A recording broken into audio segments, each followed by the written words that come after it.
Dernière nouvelle. Voici une vidéo de Gene Hackman, lauréat d'un Oscar et connu pour sa vie recluse ces dernières années. Ses ayants droit souhaitent empêcher la diffusion de ces images, invoquant le respect de la vie privée. Ils ont ouvert le tunnel secret de Gene Hackman, puis le silence a été total. Le 26 février 2025, des agents fédéraux ont pénétré dans sa propriété sécurisée du Nouveau-Mexique, l'ont trouvé mort, ont découvert que sa femme était décédée depuis une semaine, puis sont descendus dans un passage caché sous sa bibliothèque privée, dont personne ne soupçonnait l'existence. Ce qu'ils y ont trouvé a déclenché une réaction si secrète, si confidentielle, que des mois plus tard, le FBI n'a toujours pas fait la moindre déclaration au public. Aucune fuite, aucune explication, rien. Un tel silence ne s'explique pas par le fait de ne rien trouver. Il s'explique par le fait que la découverte bouleverse tout. L'homme devant le mystère.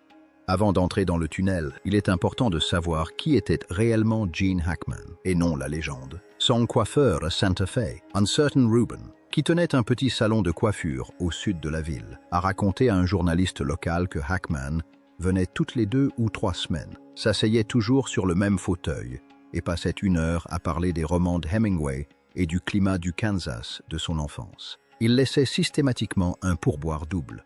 Il se souvenait des noms des enfants du coiffeur, de leur âge, de leurs équipes de baseball respectives, et même s'ils avaient été admis dans l'établissement de leur choix. Pas comme les célébrités se souviennent des choses après avoir été briefés par leur attaché de presse. Non, de la vraie manière, comme s'il était attentif parce que cela lui tenait vraiment à cœur. Au marché local, les vendeurs le reconnaissaient à vue. Il achetait des piments verts en grande quantité et plaisantait sur son espagnol approximatif. Une bibliothécaire de Santa Fe se souvient de la façon dont il s'attardait après les événements communautaires, sincèrement intéressé par chaque conversation dans laquelle il se trouvait. Pas de manière superficielle, pas de tentative de se faire bien voir, juste présent et curieux, d'une manière que la plupart des personnes de son niveau de notoriété ne le sont pas. Réfléchissez à ce que cela signifie. C'était un homme qui aimait le monde dans lequel il vivait, qui avait choisi Santa Fe parce qu'il voulait faire partie d'une communauté, et non en être exclu. Et puis, un jour, les murs se sont dressés, les caméras ont fait leur apparition. Le personnel a signé un accord si strict avec le ministère de la Défense qu'il était incapable de décrire les lieux. Des hommes qui ont construit des murs parce que l'alternative était pire. Peut-être que ce n'était jamais qu'une simple comédie. Gardez cette idée en tête, car dans quelques minutes, elle prendra une toute autre dimension. La brèche, 26 février 2025. Un convoi de véhicules fédéraux a franchi les grilles d'acier renforcées aux abords de Santa Fe, au Nouveau-Mexique. Derrière ces grilles se trouvait la propriété privée de Gene Hackman, acteur oscarisé de 95 ans, et de son épouse Betsy Arakawa, âgée de 65 ans. Une demeure d'une valeur de 4 millions de dollars. On était sans nouvelles d'eux depuis plusieurs jours. Aucun appel en retour. Aucun membre du personnel à son arrivée au travail. Un silence complet régnait dans cette propriété qui, en temps normal, fonctionnait comme une petite résidence privée. Voici ce que personne ne disait ouvertement. Ce n'est ni la famille, ni une amie qui a donné l'alerte, mais un homme à tout faire. Un homme qui a déclaré aux policiers qu'il les croyait morts à l'intérieur. Il a fallu forcer les portails, couper les serrures. Ce seul fait a suffi à alerter les agents. Quelque chose de grave se passait. Ce n'était pas une propriété où l'on avait oublié de passer. Tout dans cette propriété était conçu pour rester scellé, à moins que quelqu'un à l'intérieur ne décide de l'ouvrir. Gene Hackman et Betsy Arakawa ont été retrouvés morts dans le manoir, ainsi que leur chien. Betsy était décédée environ 1 semaine avant Gene, des suites d'une grave infection virale. Gene, insuffisance cardiaque, causes naturelles. Affaire classée sur le papier. Le bureau du shérif de Santa Fe a déclaré publiquement qu'aucun signe d'acte criminel n'avait été relevé. Pourtant, dans ce même communiqué, il a admis que les lieux nécessitaient une fouille médico-légale complète de la propriété. Équipes fédérales, imagerie thermique, experts médico-légaux, pas d'acte criminel, mais suffisamment suspect pour justifier un tel déploiement. Ces 2 éléments semblent contradictoires, et pourtant, ils étaient bien là. Le contexte chronologique rend la situation encore plus troublante. Betsy s'est décédée 7 jours avant Gene. Cela signifie que Hackman était resté vivant dans cette maison avec le corps de sa femme pendant près d'1 semaine. Aucun appel à l'aide, aucune tentative pour contacter qui que ce soit. L'alarme était toujours active. Les caméras intérieures avaient été désactivées manuellement. Imaginez un peu ce que cela signifie. Un homme de plus de 90 ans, seul dans une propriété hermétique, avec le corps de sa femme pendant 7 jours. Et il n'a jamais appelé à l'aide, non pas par incapacité, mais par choix. Qu'est-ce qui pousse un homme à un tel silence? La peur, le devoir, ou la conscience qu'appeler à l'aide revenait à laisser entrer des inconnus, et que ces inconnus découvriraient ce qui se cachait derrière ces murs. La forteresse qui surplombait la propriété de Gene Hackman n'était pas une maison. C'était une installation, une forêt dense tout autour, des murs de pierre tout autour, des détecteurs de mouvement à chaque point d'accès, des caméras thermiques, une surveillance digne des sites secrets gouvernementaux. Le personnel était trié sur le volet, rigoureusement sélectionné et lié par des accords juridiques si stricts qu'aucun d'entre eux n'a jamais parlé publiquement de ce qui se passait entre ces murs. Des décennies d'employés, de jardiniers, de femmes de ménage. L'agitation des agents n'était pas due au calme. C'était la preuve que quelqu'un s'était affairé avant leur arrivée. Des meubles traînaient sur le parquet, des livres arrachés des étagères et remis en désordre. Un bocal était resté dans les tiroirs. Le coffre-fort de la chambre était ouvert et vide. Quelqu'un avait fouillé cette maison dans les heures précédant l'arrivée des agents à la recherche de quelque chose ou pour s'assurer qu'un objet était bien caché. Puis les agents entrèrent dans la bibliothèque et tout bascula. Un passage dissimulé derrière un pan de mur de la bibliothèque privée de Hackman, si parfaitement caché qu'on pourrait y passer 1000 fois sans le remarquer. Les agents fédéraux découvrirent un mécanisme caché, non pas une bibliothèque sur charnière, ni un loquet derrière un tableau, mais un point d'entrée conçu de toutes pièces, nécessitant une séquence d'activation spécifique. Son concepteur voulait qu'il soit invisible à quiconque ignorait son existence, et personne ne le savait. Derrière, un étroit passage.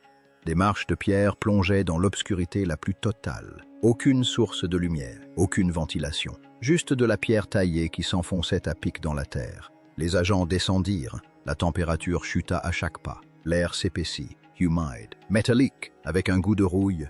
Leurs faisceaux lumineux balayèrent les murs de pierre et s'arrêtèrent. Voici ce que personne ne dit à voix haute. Les murs étaient couverts de marques délibérées, ni graffitis, ni décorations, des inscriptions précises, gravées à l'aide d'outils et avec intention. Certaines ressemblaient à des notations alchimiques, des symboles.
Associés à la transformation, à la dissimulation et à des procédés destinés à rester invisibles aux observateurs extérieurs. D'autres ressemblaient à des plans techniques d'appareils qui n'auraient pas dû exister à l'époque de la construction de ce tunnel.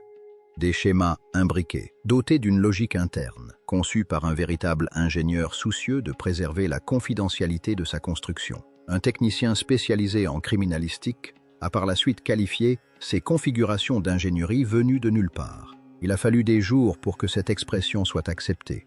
Il ne s'agit pas d'ingénierie provenant d'un pays inconnu, ni d'une époque obscure. C'est de l'ingénierie venue de nulle part. C'est-à-dire que ceux qui ont conçu ces systèmes avaient accès à des principes ou des méthodes qui ne s'inscrivent dans aucune tradition scientifique connue.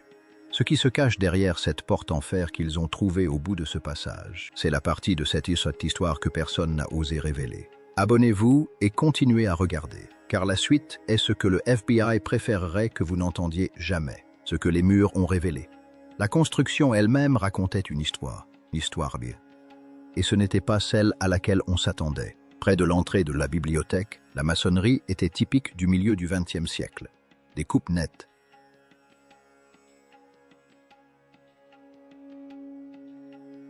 des matériaux industriels, du béton armé coulé. Mais plus les ouvriers s'enfonçaient, plus les murs devenaient rugueux.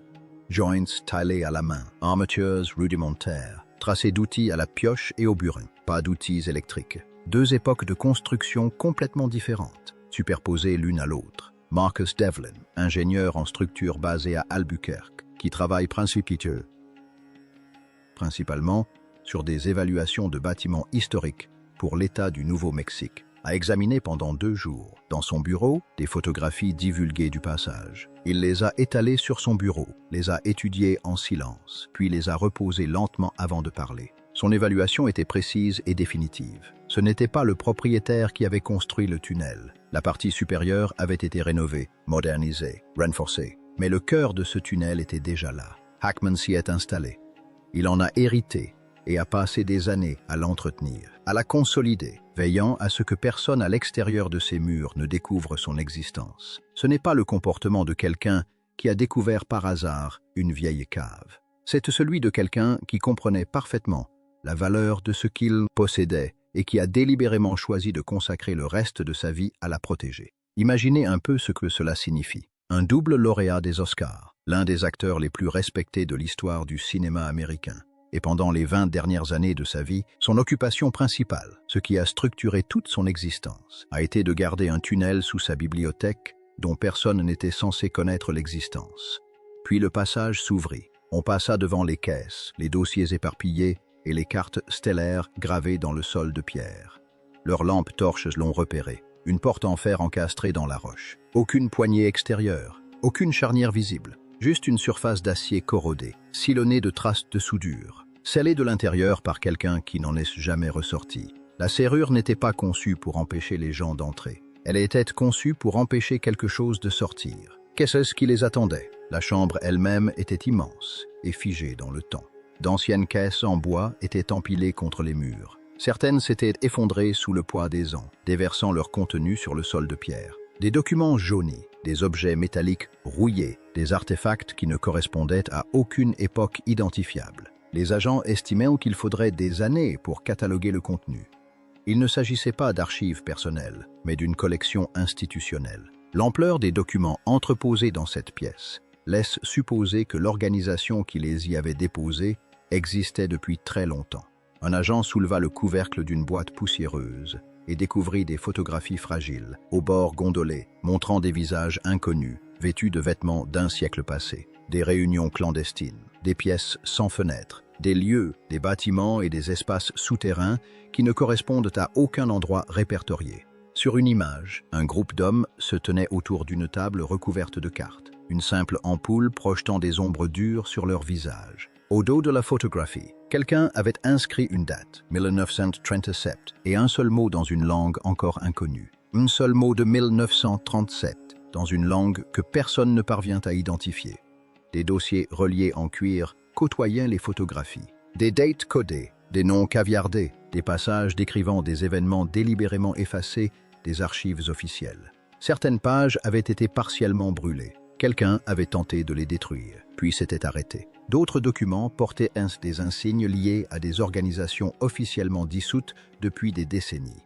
Des organisations qui, d'après tous les documents publics, n'ont jamais rien construit, jamais rien possédé et jamais exercé d'activité au Nouveau-Mexique. Un enquêteur principal ayant travaillé sur les lieux aurait déclaré que la quantité de matériel était sans précédent en 30 ans de service au sein du gouvernement fédéral. Non pas à cause de la nature de chaque objet pris individuellement, mais à cause de ce que l'ensemble révélait. Le sol n'était pas simplement en pierre.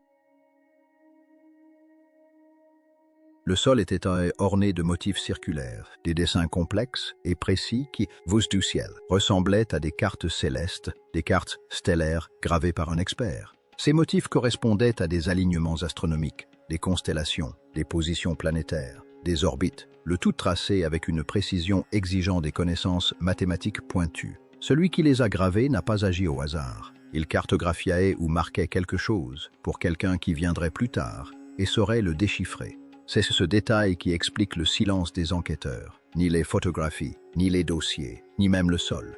Parce qu'on peut falsifier des documents, on peut aussi placer des photos. mais on ne peut pas contrefaire la précision astronomique de cartes stellaires gravées à la main, alignées sur les positions planétaires réelles. Quelqu'un a fait les calculs. Une personne compétente a gravé ses coordonnées dans la pierre, puis a scellé la pièce de l'intérieur et n'est jamais revenue. L'appareil et les outils retrouvés dans les caisses étaient erronés.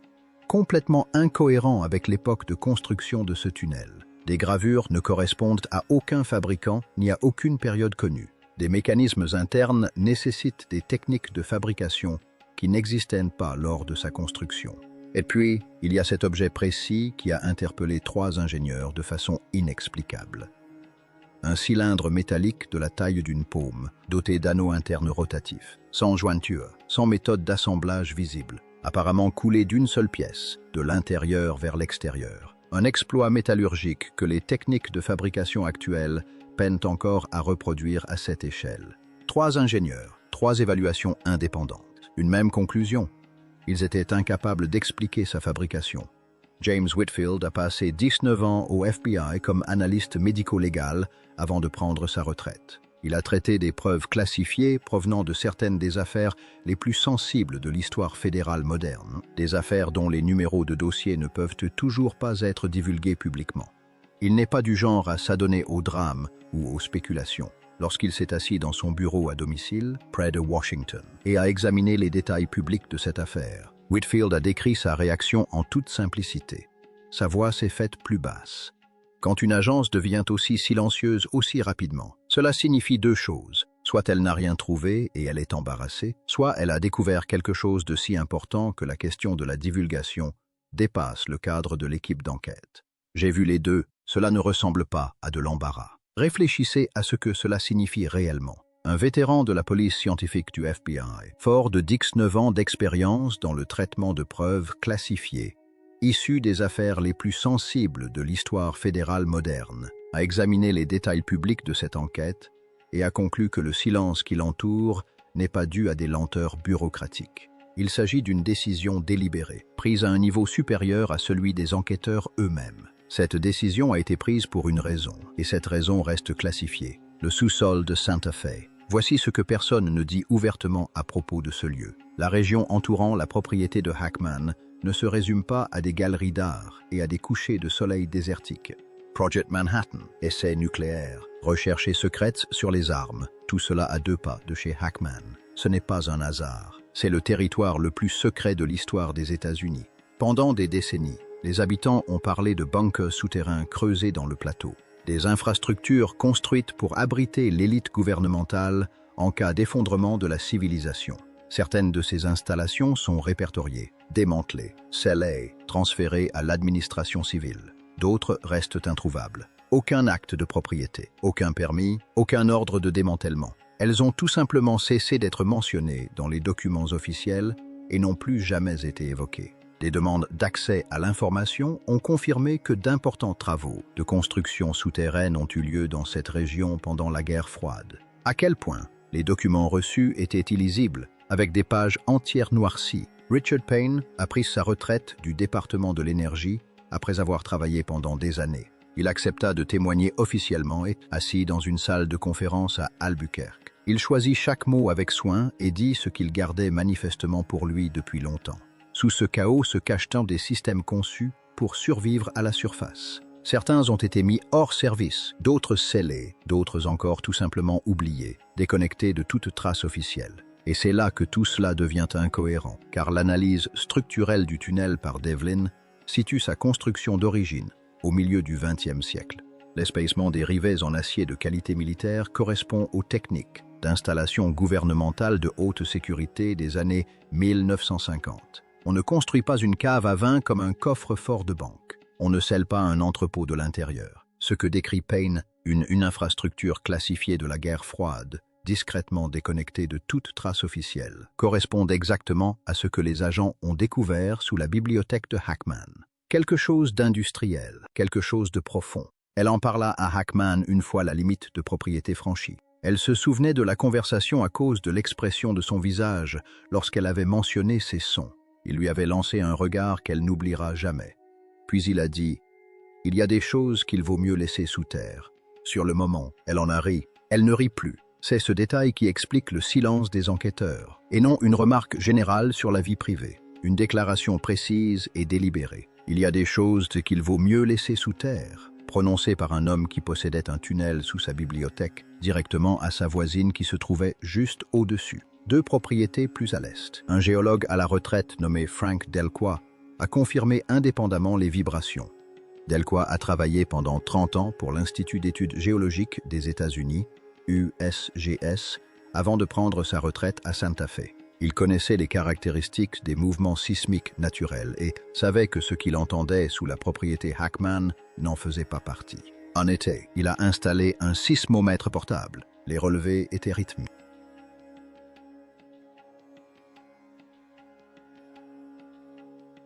Mécanique, comme si quelque chose fonctionnait sous terre, selon un horaire précis. Il a déposé une plainte pour nuisance sonore auprès du comté de Santa Fe en 2019. L'affaire n'a jamais été approfondie. D'autres ont décrit des camions banalisés arrivant à la nuit tombée et repartant avant l'aube. Visages dissimulés. Aucune facture, aucun logo, aucune trace. Plusieurs voisins ont décrit indépendamment le même schéma. Des véhicules apparaissaient le matin d'automne, se garaient à l'intérieur de l'arbre, alignés près de l'arrière de la propriété et disparaissaient avant le lever du soleil. Les registres du comté n'indiquent aucun travail autorisé pendant ces périodes. Aucun entrepreneur n'a jamais émis de reçu. Lors des rénovations qui ont mis au jour l'entrée du tunnel, les ouvriers ont découvert une ligne de communication secondaire câblée directement dans les murs de la propriété. Un câblage antérieur de plusieurs décennies aux télécommunications modernes reliait directement la maison principale à la chambre située en dessous. Toujours fonctionnelle, toujours entretenue. Loin d'être une relique, la ligne était active. Qui était à l'autre bout du fil? La descente finale. Il est décédé d'une insuffisance cardiaque à 95 ans. C'est plausible, mais cela n'explique pas pourquoi un couple ayant accès aux meilleurs soins de santé au monde s'est complètement isolé durant ces derniers jours. Aucun appel au médecin, aucun contact d'urgence, aucun personnel sur place. Le système d'alarme était toujours actif. Les caméras intérieures avaient été désactivées manuellement. Aucun enregistrement d'appel émis ou reçu durant les dernières semaines. Rien n'entre, rien ne sort. Voici ce que personne ne dit à voix haute. À un moment donné, durant ces derniers 6 mois, Gene Hackman a pris une décision. Pas un lent déclin, une décision. Il fallait les couper complètement du monde extérieur. Il a appliqué cette décision jusqu'au bout. 2 personnes seules dans une forteresse, mourant en silence, tandis que quelque chose, scellé à 12 mètres sous terre, retenait son souffle. L'entrée du tunnel dans la bibliothèque n'était pas scellée lorsque les agents l'ont découverte. Le mécanisme avait été activé récemment. Gan Hackman, un homme d'une 50aine d'années qui avait du mal à marcher sans aide, descendit dans ce passage froid et humide peu avant sa mort. Il y alla seul, dans l'obscurité. Pourquoi? Que vérifiait-il? Que protégeait-il? Ou se cachait-il de quelque chose qui, il le savait, l'avait enfin trouvé? Quoi qu'il ait poussé à descendre dans ce tunnel durant les dernières semaines de sa vie, quoi qu'il ait regardé là-bas, dans l'obscurité, il emporta la réponse avec lui. La porte. Le FBI n'a absolument rien dit publiquement sur ce qui se trouve derrière cette porte de fer.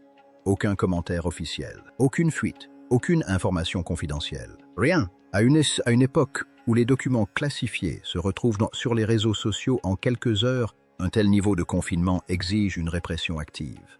Il ne s'agit pas d'un retard bureaucratique. C'est une décision appliquée simultanément à tous les niveaux de l'enquête. Les équipes médico-légales du FBI continuent d'examiner la chambre, analysant chaque artefact, chaque document, chaque symbole sur ses murs.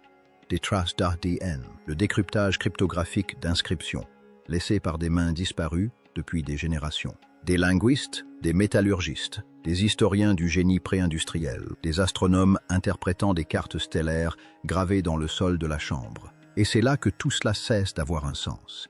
Des mois se sont écoulés depuis la découverte initiale. Dans toute enquête normale, il y a toujours des fuites, des résultats préliminaires, une source anonyme, un briefing confidentiel auquel personne ne peut résister. Dans ce cas précis, rien. Le secret qui entoure ce tunnel est plus bien gardé que tout ce qui entoure les décès eux-mêmes. Plus bien gardé que la mort de ces 2 personnes, décédées seules dans un complexe hermétique, sans témoin ni personnel. Cette asymétrie est délibérée. Le FBI ne cherche pas à expliquer ces décès. Il tente de contenir autre chose. Ce qui se trouve là-dessous n'est pas seulement d'importance historique. C'est d'une importance opérationnelle capitale.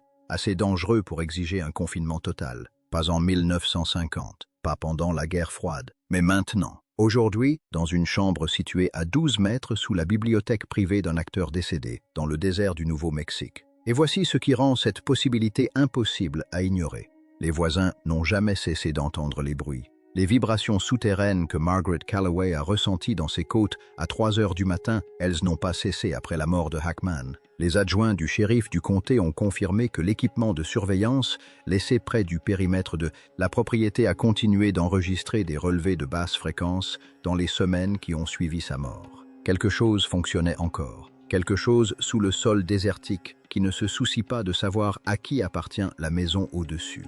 La réponse fut qu'aucune décision n'avait encore été prise. Voilà la phrase.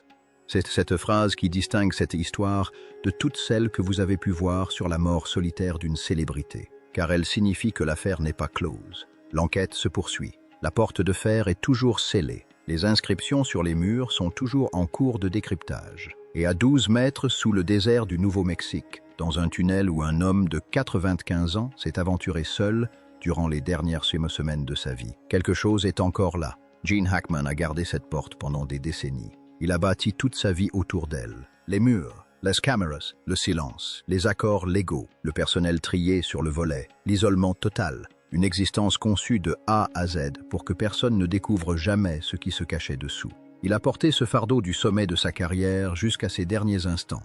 Et il l'a porté seul. L'homme qui se souvenait des noms des enfants de son coiffeur. L'homme qui achetait des piments verts au marché et plaisantait sur son espagnol. Ce qui se trouvait derrière cette porte en fer, 12 mètres sous sa bibliothèque, ne lui appartient plus. Protégez-le. La question n'est pas de savoir si le FBI sait ce qui se cache là-dessous. Ils le savent. La question est, qu'est-ce qui pourrait être si dangereux, si fondamentalement déstabilisant, si menaçant pour tout ce que nous croyons savoir, au point qu'ils préfèrent se taire complètement plutôt que de révéler au public ce qu'ils ont découvert de l'autre côté de cette porte. Était-il son gardien ou son dernier prisonnier? Partagez votre théorie dans les commentaires. Et si vous souhaitez être informé de la suite de cette histoire, abonnez-vous. À bientôt.